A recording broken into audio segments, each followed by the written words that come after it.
be no slave. I don't want you to work all day, but I want you to be true. I just wanna make love to you, love to you, oh, love to you, oh yeah.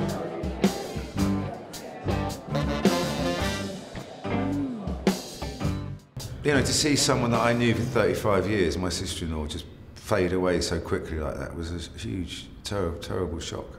Tonight is a joyous night. It's a celebration, you know, she was a remarkable person and we're going to have a fantastic night. Obviously Wilco will be performing, you're going to be performing. Who else is on stage tonight? There's Bo Bruce, Bo yeah? Bruce, indeed, whose poor mother died as well. Yeah. She's joining me for a version of My Girl, which is very charming. And the band here, Wix's band, who play with Paul McCartney, are all the most excellent musicians. Jools Holland's coming up to join us, Chris and Glenn Tilbrook from Squeeze, Wilco and me, unfortunately, for a bit. It's very nice to respond to something, and rather than in either a cerebral or a negative way, I quite like the positive vibe that events like this have, so that's why I got involved. We've been together so long to have to separate this way.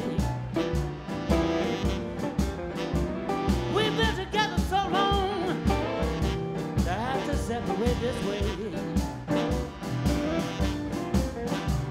I'm gonna let you go ahead now. Pray that you'll come back someday.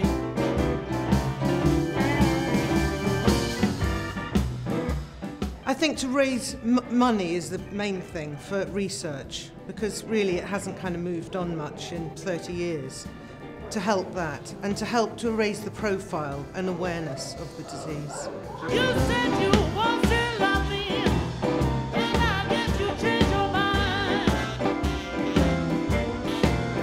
You said you want to love me, and I guess you changed your mind. Won't you reconsider me? Give yourself a little more time.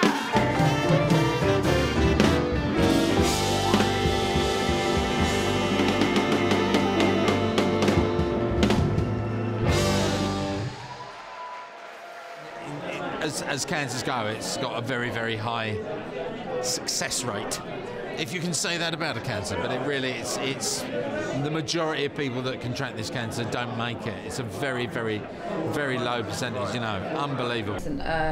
My mum was diagnosed with pancreatic cancer last January, and then was dead in 6 months. But, you know, the funeral went as well as these things can. I mean, it was a very moving ceremony with a lot of very close friends. And then we went out for a few cold drinks, you know, for the sort of pagan half of the family. And at the wake, a lot of us decided we wanted to do something to raise some money for pancreatic cancer.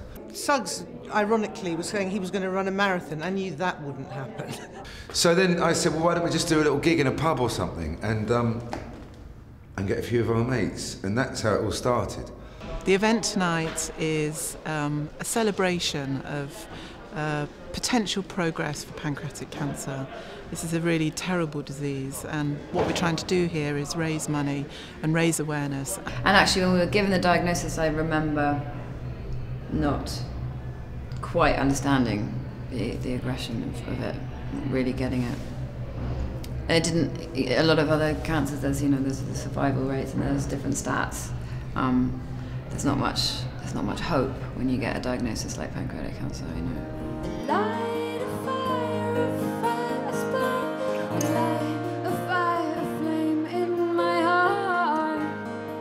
We're gonna riot, we'll be glowing in the dark.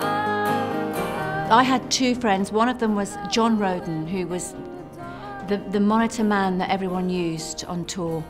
John Roden was a lovely, lovely man. He was on tour with George Michael at the time. He became ill, and within 4 weeks, John was gone. I mean, none of us knew he was ill, and that's how quickly pancreatic cancer got John. I'm here tonight really to celebrate, I suppose, the greatness that is Wilko Johnson. That's my first purpose, but also to support the great work that's being done on behalf of the Pancreatic Cancer UK organisation. When I was given the diagnosis, I was sitting with my son, and he absolutely broke down, because my immediate reaction, oh, son, you know, it's all right, son, but the doctor was saying to me, no, let him cry. 4 people in 100 survive. It's certainly very, very appropriate, I must say, you know, and that Suggs should be kind of pulling a thing like this together. And I'm your pancreatic cancer man. You know. It's a much bigger thing. I think the people. I knew nothing about it before my diagnosis. You know, I'd heard of it, but you know, since then I found out what a widespread problem it is, and also you know, finding out what people have to go through because of it. Not just people who are suffering from it, but more particularly probably their friends and family. Yeah. And all these people could be helped by this society. It's a killer. This disease is a killer, and it can kill people very quickly. I like to stay in and watch TV on my own every now and then.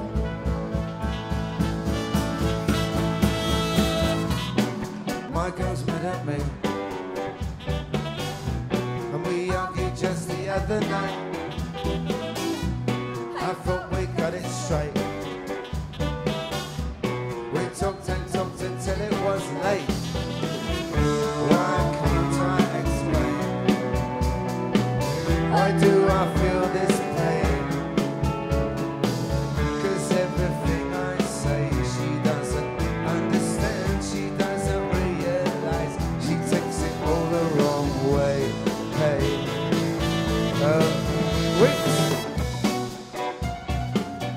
right up until the moment the doctor actually gave me the diagnosis, I did not suspect in any way. I was not expecting it. It was a complete surprise. He said, "Guy did it really well," but you know, he said those words, "You've got cancer." I thought we talked it out. Now when I try to speak, she says that I don't care. Says I'm unaware. Now she says I'm weak. What? Weak? I'm making my peace with the universe, and well, we'll see what happens as time goes on. But right now, I feel physically fine. I think it's going to start to make me ill in 3 or 4 months, and but I'll face that when it comes. How he's handled himself over this has been awesome, absolutely awesome. Saw him on Breakfast TV and the interviews in the paper. You know, come on, what a way to handle the last few, you know, the short time you got left on the earth. We should all take a leaf out of his book. We're all going to miss him something terribly, but while he's here, just keep enjoying him.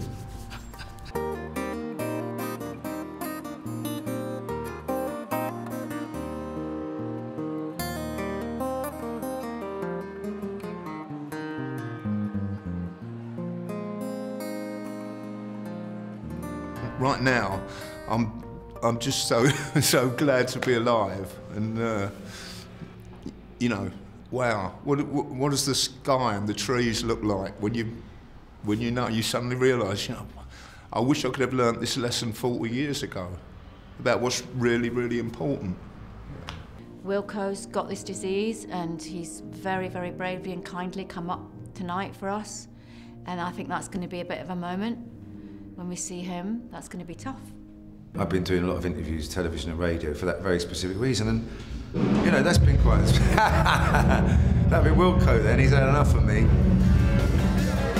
Well, you're gonna see a jump, you're gonna see a walk the floor. She get to the seat, all the people profit more. She done it right, she does it right. She works hard every night, she makes me feel alright. Tell me not to worry, I ain't a super trouble inside.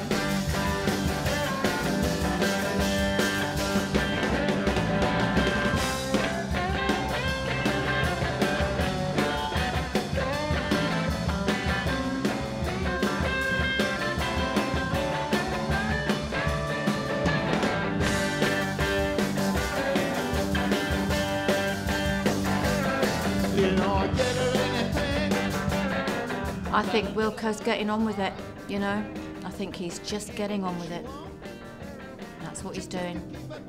Rock and roll, isn't it? You know, I'll be looking forward to it all the way through to the last number, and we haven't rehearsed the last number on purpose because it is madness by madness, and it will be madness. Oh, madness, madness, they call it madness. Madness, madness, they call it madness. Well, if this is madness, gotta know I feel with gladness. And I won't be the one who's gonna suffer. We're gonna have a solo from Wilko Johnson. That's what we're gonna have. That's what we're gonna have right now.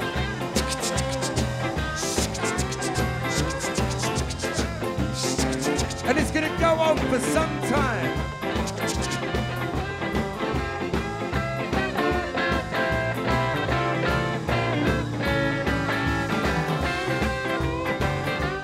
It was funny when like Wilco was on, I was backstage looking at the audience and there was so much joy in the audience, even though it was such a tragic thing that we were talking about, especially given the context of Wilco's situation.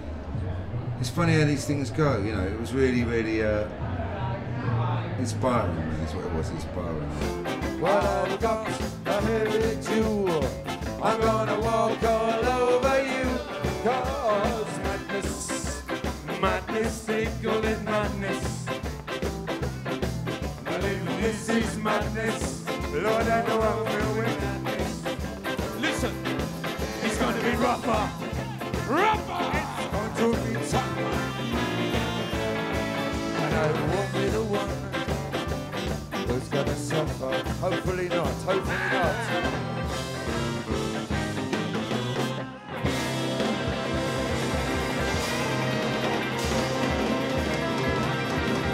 Nice to see you. It needs a higher profile. It needs to raise more money.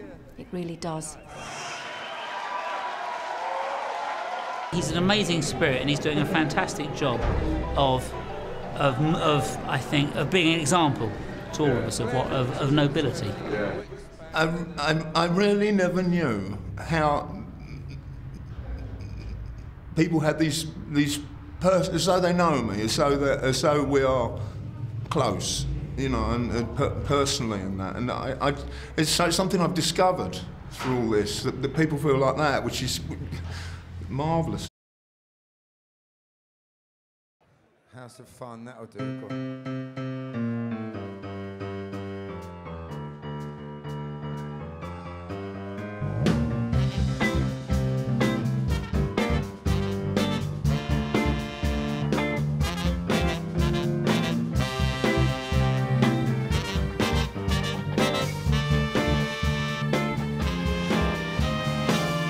Father wears his Sunday best.